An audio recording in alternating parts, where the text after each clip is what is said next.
L'Australie, une terre au paysage incroyablement varié. Le plus petit continent de la Terre abrite une faune unique au monde. Pour les hommes et les femmes qui vivent ici, la confrontation aux éléments naturels est un défi quotidien. Forêts équatoriales, zones désertiques et montagnes ciselées dessinent les paysages. La nature sauvage et grandiose d'Australie révèle sa beauté dans ses parcs nationaux.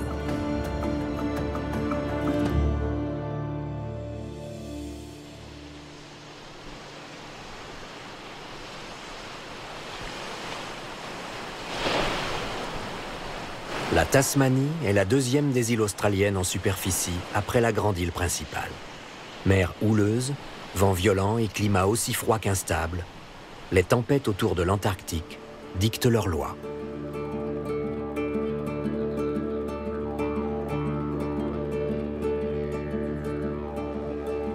Alors que le reste de l'Australie manque d'eau, ici elle coule à flot et la végétation au vert intense prospère remarquablement.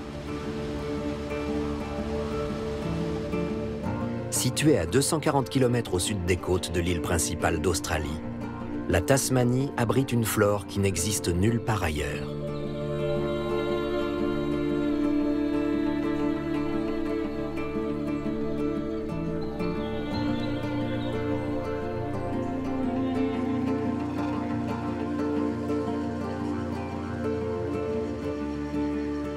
Dans une région du nord-ouest d'accès difficile, la nature restée intacte est un enchantement. Le parc national du Cradle Mountain Lake St. Clair.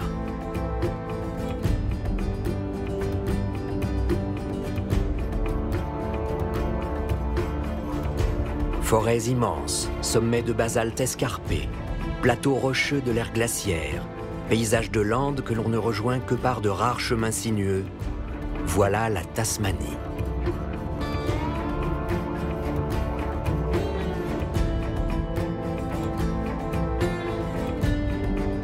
Les Australiens eux-mêmes vous le diront.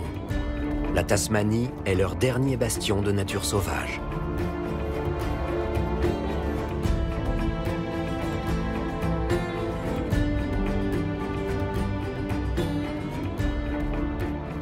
Les tourbières du parc national, connues sous le nom de Buttongrass Plains, sont le domaine de chasse des grands aigles d'Australie.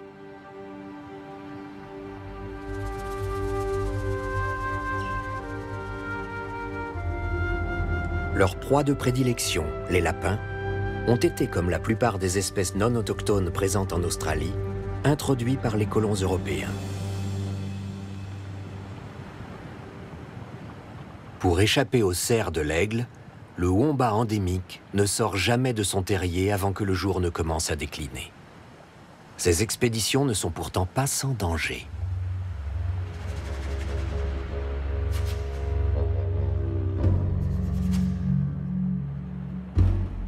Car à la nuit tombée, ce sont les diables qui entrent en scène. Et ils se font entendre bien avant de se montrer. Frappés par son caractère agressif et son aspect sauvage, les premiers colons européens ont appelé cet animal diable de Tasmanie, classant son espèce dans le genre des sarcophiles, littéralement qui aiment la viande. Les diables de Tasmanie ont de puissantes mâchoires et un appétit féroce.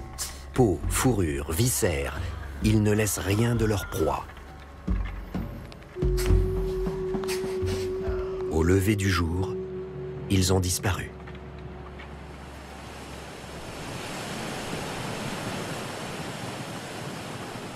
Wade Anthony est un ancien ranger du parc national. Depuis quelques années, il installe des pièges photographiques et file sans relâche les chapardeurs nocturnes. Mais quadriller leur territoire n'est pas une mince affaire. Les diables de Tasmanie se font rares. Il y a 5 siècles, on en trouvait sur l'ensemble du continent australien. Aujourd'hui, leur population décline même sur l'île où ils sont confinés. Une mystérieuse maladie menace l'espèce. Ces os ont été rongés par des diables de Tasmanie. Il s'agit de restes d'un os de patte de pas de melon, et là on a un os de sa mâchoire. Le pas de melon compte pour une bonne part dans la nourriture du diable de Tasmanie. On reconnaît les diables à ses empreintes sur le sol et aux orangers qu'ils laissent sur leur passage. On sait donc qu'ils empruntent ce sentier où passe le gibier et on va placer un appareil photo sur cet arbre directement à côté. Comme ça, on aura certainement quelques images des diables.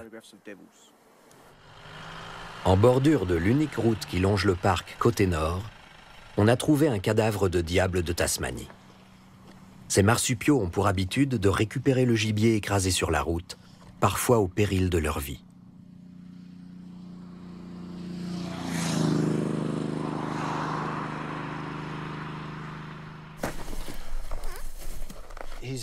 C'était un mâle dominant en excellente santé. C'est un véritable gâchis qu'il se soit fait écraser. Wade Anthony cherche des signes de la maladie des diables de Tasmanie sur l'animal. En vain.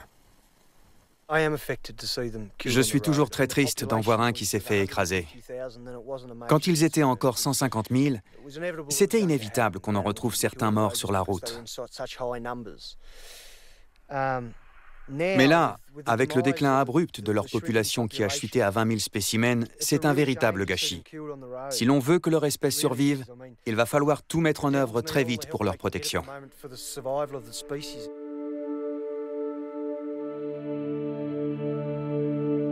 Comme plus d'un tiers du territoire de Tasmanie, les 19 parcs nationaux de l'île sont des zones protégées. Les hommes ne sont admis qu'à titre de visiteurs dans les vastes forêts vierges qui en font la renommée. Dans quelques vallées, on trouve des forêts équatoriales. Un taux d'humidité élevé conjugué à des hivers doux et à une canopée quasi hermétique crée un monde enchanteur qui se décline dans un magnifique camailleux de verre.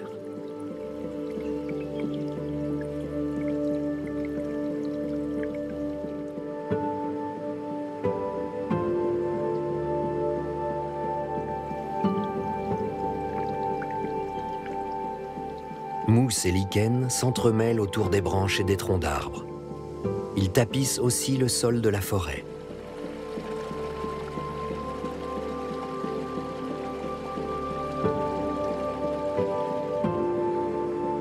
D'immenses fougères poussent à l'ombre des arbres.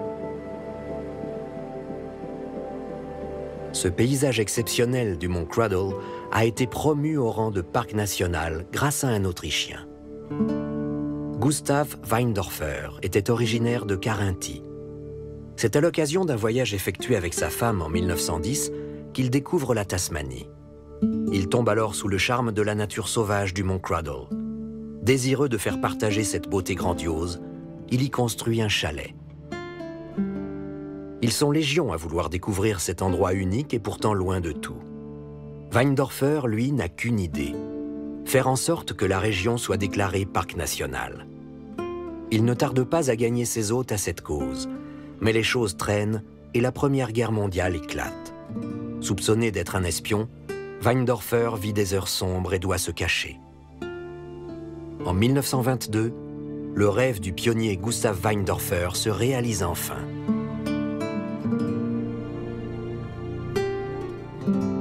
La région située entre le mont Cradle et le lac Saint-Clair est l'une des premières de Tasmanie à se voir octroyer le statut de parc national.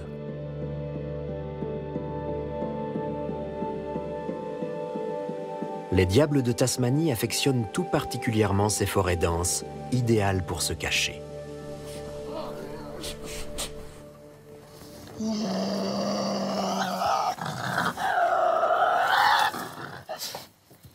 Le diable de Tasmanie est l'emblème de l'île. Tous les touristes en ont entendu parler, mais bien rares sont ceux qui l'ont vu. Wade Anthony a eu l'idée d'acheter au parc national un petit lopin de terre.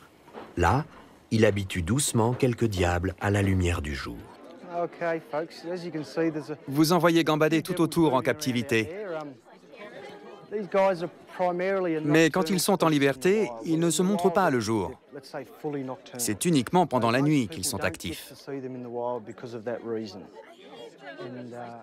Wade élève les petits orphelins au biberon. Ils se laissent alors caresser, comme le petit Ozzy. À tout juste 1 an, Ozzy le diablotin est une vraie vedette. Un moment très attendu de la visite est le repas de toute la bande. Le spectacle est à coup sûr au rendez-vous.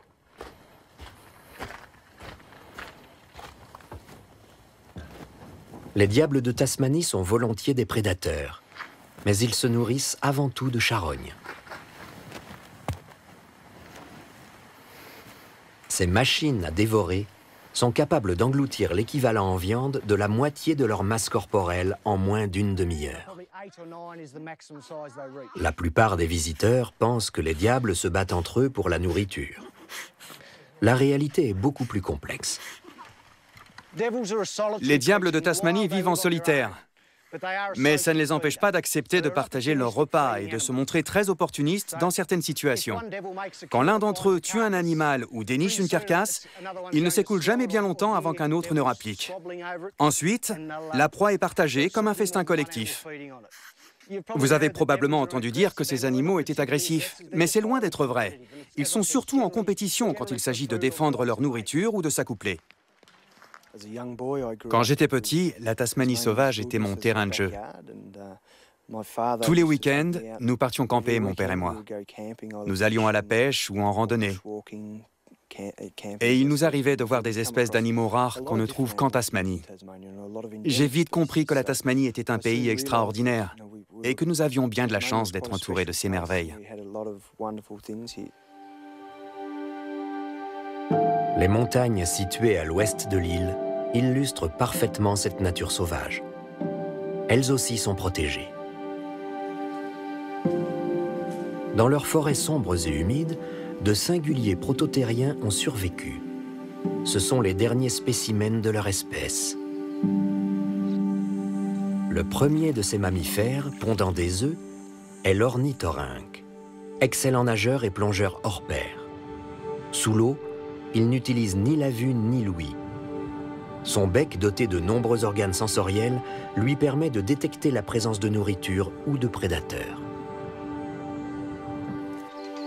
L'échidné est le deuxième mammifère pondant des œufs à avoir survécu.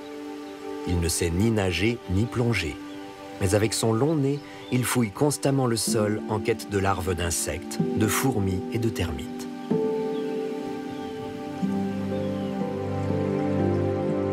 Il n'est guère surpris